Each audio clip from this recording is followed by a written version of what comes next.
Executive Suite with WPRI.com reporter Ted Nesi.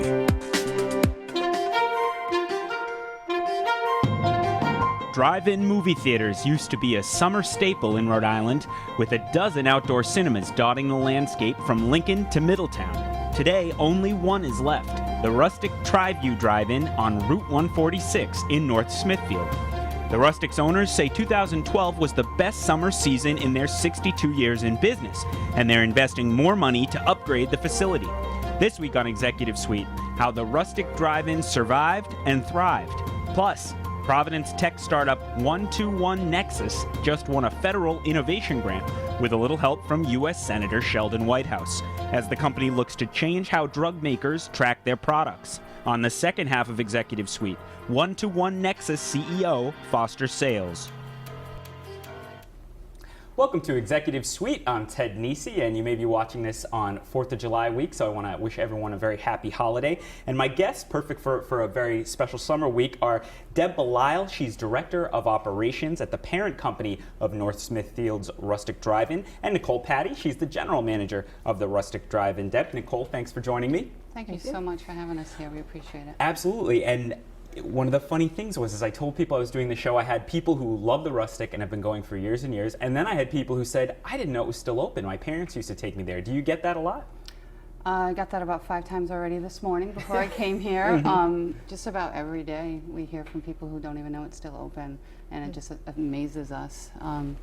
We hear people, saying, "Oh, there's drive-ins around here." Well, not only is there drive-ins, but there's one in Rhode Island, the only one in Rhode Island. The only one left, and I think there's only 3 in Massachusetts, too. Yes, that's so correct. Really, you've cornered the market a little bit. Finally, after so nobody open up another drive-in in Rhode Island. That's it. Too excited. We want to be the only one. Nicole, we're going to have people watching, I bet. You're a general manager, so you watch the day-to-day and the evenings there and manage the staff.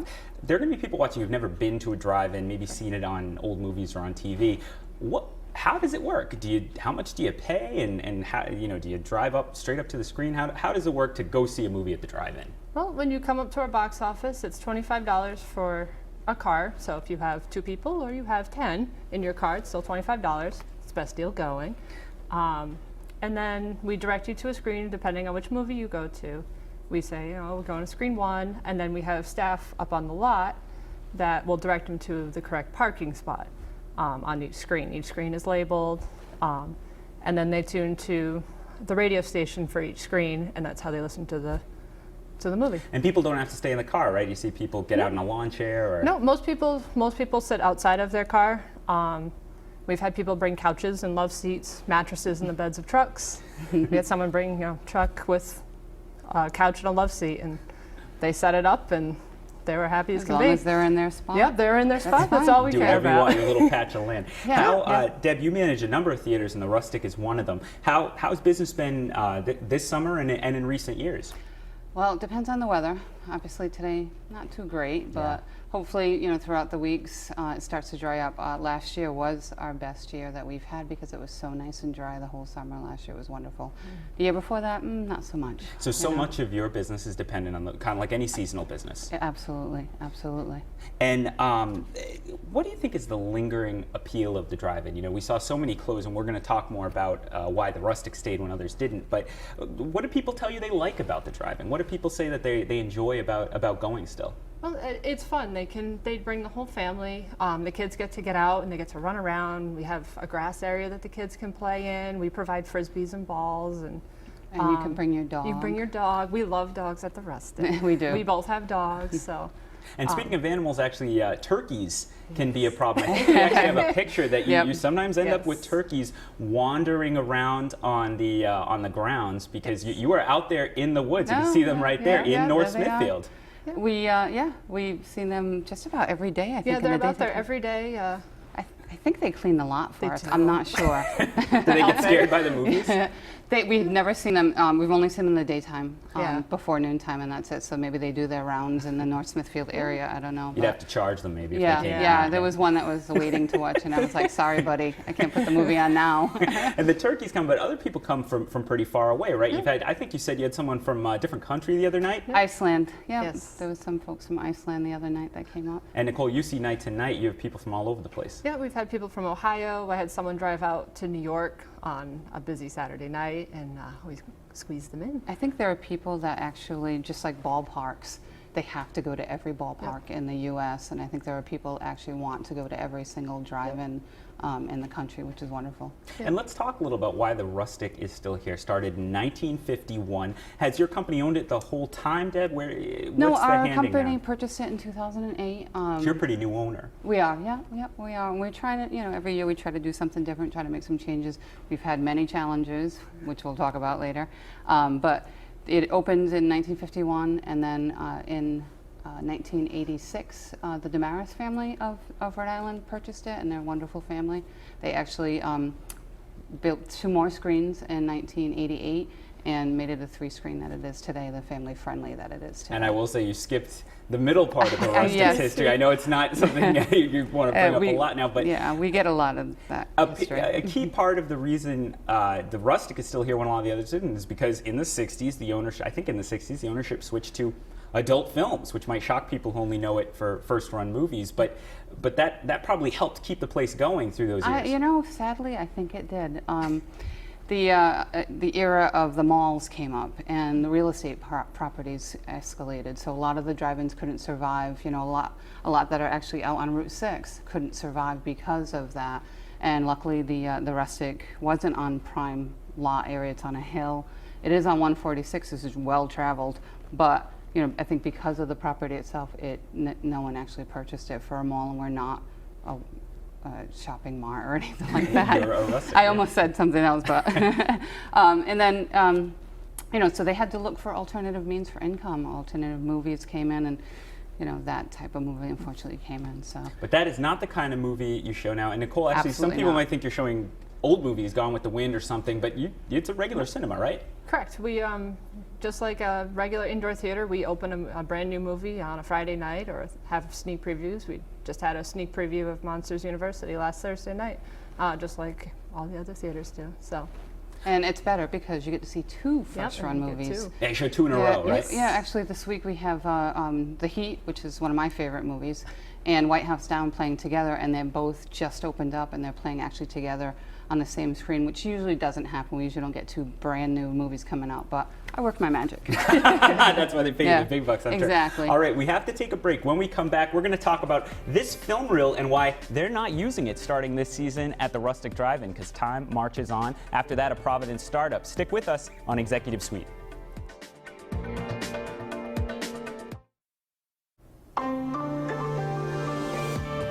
Welcome back to Executive Suite. I'm Ted Nisi, and my guests on this 4th of July week are Deb Belisle. She's Director of Operations at Your Neighborhood Theaters, which is the parent company of the Rustic Drive-In in North Smithfield, familiar here since 1951. And Nicole Pattie, she's General Manager of the Rustic. And the Rustic, I was pretty amazed. I was in there with Kim Kalunian from WPRO, and we saw the projection equipment. Some of it was still from the 1950s, right? This Correct. was just a few weeks ago. We're going to talk about how that's changing, but here you can see folks at home.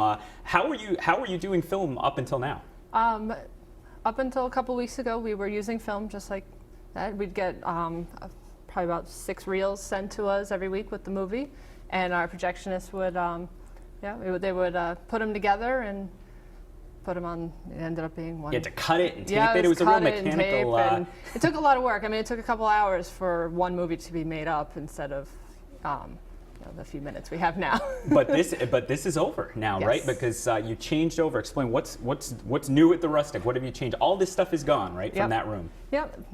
Literally the day after you came, it disappeared. We cleaned the booth out, and we now have brand new digital projectors where we use hard drives. Hopefully soon we'll be having a satellite system where it'll just be sent right to us through satellite. Wow, so you've really gone from a mechanical to a digital Yes. Look at this. So this is all in the past, folks, what you're seeing at home now. Why was that decision made, Deb? Was it just not economical anymore? Is it where the industry's going? It's where the industry's going. We really didn't have a choice, honestly. A lot of Hollywood filmmakers are converting to digital. They wanted all of the indoor theaters and outdoor theaters to convert to digital. They did help with some of the finances because the digital equipment is expensive. They didn't want to make that film anymore. They didn't want to have to ship those out in big bulky cans. They wanted to make it more economical to make movies. So they helped us with the process, and I think by the end of 2013, you won't see those films anymore. Anywhere. Because we actually had the cable car cinema, the independent film in Providence months ago, and they were raising money, which they did successfully for this conversion. They said they had no choice at this point. No choice. But And it's actually for the better. Our picture is much brighter. that's what I was going to ask. Will it look different? Will people be able to tell? It's such a difference. I mean, just the first night, I just stood out in the parking lot and just said, "Wow!" Yeah, like the whole it's night. amazing. Because of the It was the digital. picture was so bright. It's so clear. You can't even tell you're watching a movie outside anymore. And the screen that you're projecting it onto, people might think you need some high-tech something or other to make it look. What is the screen actually? They're pieces of plywood painted white. So, That's all there is to it. Yep, that's all there is to it. You can make one at home. No, Not that size. It's 100 feet by 60 feet high, so it's kind of big. It's a pretty big, big lift. It's pretty big. More generally, what are some of the challenges of running an outdoor movie theater? I mean, you mentioned earlier weather. Obviously, you have a pretty sizable parking lot to pave. It's on hills. 33,000 square yards. There's a natural stream that runs along the back of it, which is really pretty. Obviously the wooded area, but it kind of, that natural stream wreaks havoc on our concrete, and we're constantly trying to fix the lot. And, we've had some estimates done, and it's really challenging. Very expensive. Very, very expensive. To fix up. We're looking into whatever we can do to get it better, but we're trying. And we talked about the turkeys, we talked about the weather. We didn't talk about the hawk, though. We have a hawk named Michelle Pfeiffer, and she actually is our natural pest control. She is there every day, swooping back and forth, making sure it's nice and clean there for us. Does she get along with the turkeys? I think she does. Yeah. They're all out together. She waits on screen number 1 and sits in the corner, and You there's can almost something open there. a zoo in the daytime. I know. And then we have deer. We have everything. I've There's seen a a cat. whole herd of deer.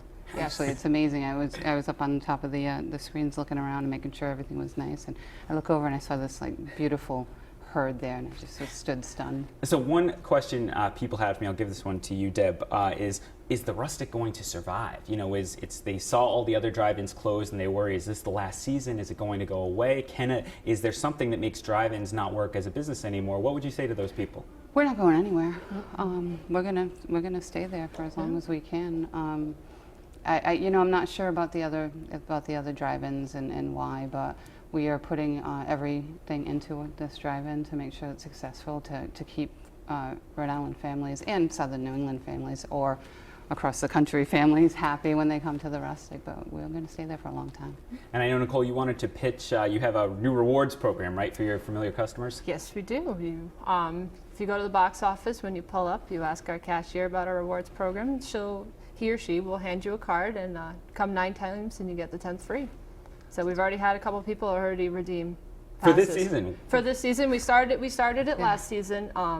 And we have one customer, he was the first one to redeem it this year, and he's very well on his way to his next. How many cars can you fit in if you were totally packed? Probably about 520. That's our goal. That's our goal We've come this very year. close. We've come to 506. it takes all 3 films to be popular to Yes. sell out the place completely. So you're you're as much dependent on the movies themselves as Yes. just the fun of the drive-in. Yeah, absolutely. What was the biggest movie in recent years? The Avengers was huge Avengers last year. was big. Yeah. And Monsters University Monsters this University year. this year is our big one. And you've so. no problem getting first-run films? You don't get pressure from Showcase or the other theaters? No, we're not afraid of them. All right, the independent and the tough Rustic Drive-In. I want to us. thank Deb Belisle and Nicole Pattie for being here to talk about the drive-in. Maybe you'll be there this summer. When we come back, we're going to talk to a Providence startup that just got a big federal grant to work on its company. Stick with us. You're watching Executive Suite.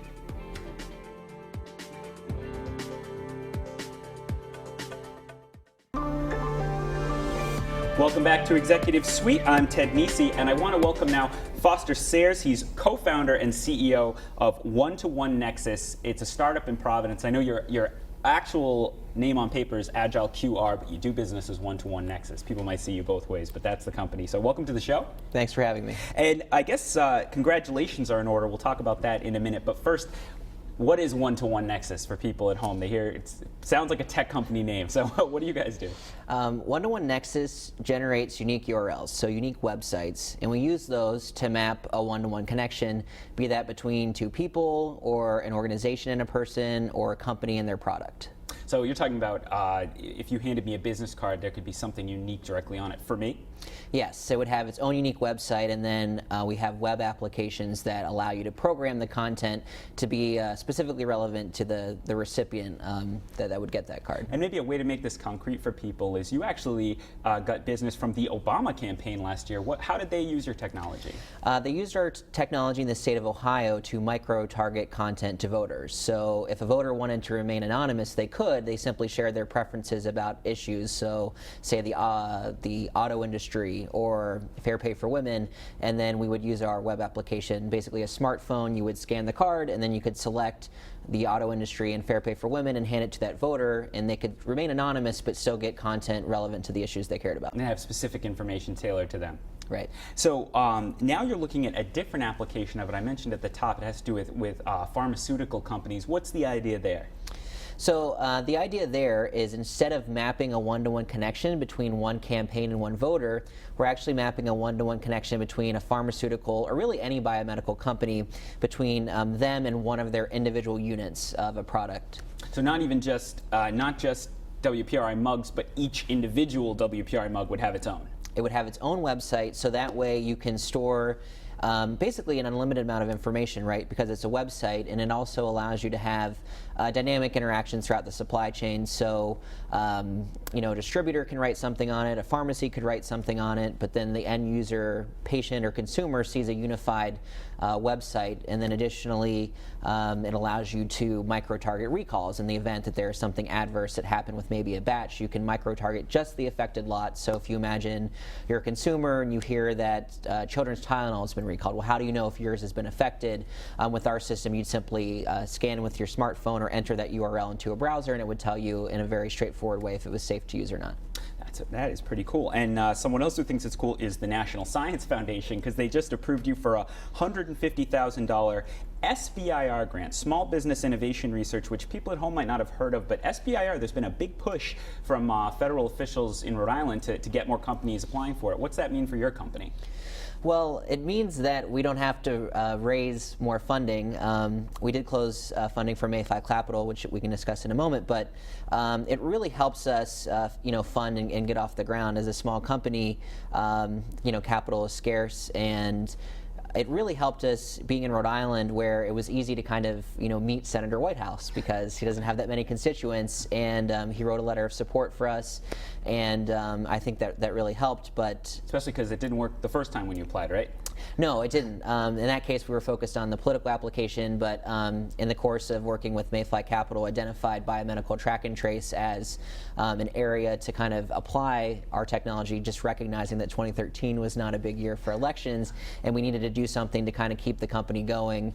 That was kind of the result. And then, as we discussed earlier, there's this House bill now where they're really specifically encouraging and providing funds to help small businesses like mine pursue these types of grants. That's in the state budget. Yeah, we were talking about off air, a provision to help small companies apply for these grants and get a little support for that. Tell me more about Mayfly Capital. Obviously, crucial for any startup is getting from, well, actually, let's step back a step from that. You started it in Boston, so tell me, how'd you get to Providence? We got to Providence by getting into Beta Spring, which is a local accelerator here. They accept about 5% of their applicants, and Albert Ho, my co-founder, and I were fortunate enough to be selected. And during that 3-month program, they put you through 12 weeks really of kind of how to accelerate your business. And after that time, we had kind of expected we would go back to Boston because it's a thriving startup scene, but in spending our time here in Providence, we found that there was a really emerging startup scene here. And additionally, there was an innovation investment program at the time where they offered us $50K to actually stay here, which we did. And then subsequently, we met Charlie Kim from Mayfly Capital, who said, actually, I have this packaging company, Ross PPD, that does biomedical packaging. I think they could use your technology. And that's how you came to that point. Now, I want to talk about that innovation investment program. That was the city of Providence. I think it was federal money. Where'd the money come from, and what was it, an equity? Was it a grant? It was structured as a convertible note, so a loan that would automatically convert into equity once we raised a subsequent round. The funds, I believe, were through the HUD fund. And so I think the city had a really smart idea, actually, which was instead of just investing in a low-income housing, they recognized, well, we need to create jobs for people. And a startup like mine, initially they're more technical, but eventually when we grow, we need all kinds of people, administrative assistants and things like that. So I think it was smart to kind of give these multiple startup companies each $50K, which then converts into equity. So now if my company's successful, the city will see a return on that. And of course, you're using the past tense because the Tavares administration has suspended that because I think they said so much of it was going to Beta Spring because so many startups are coming out of there. But it sounds like it really made a difference for your company. I've heard from other startups who said the same. It made a huge difference for us. I'm confident that we would have found a ways to succeed without it.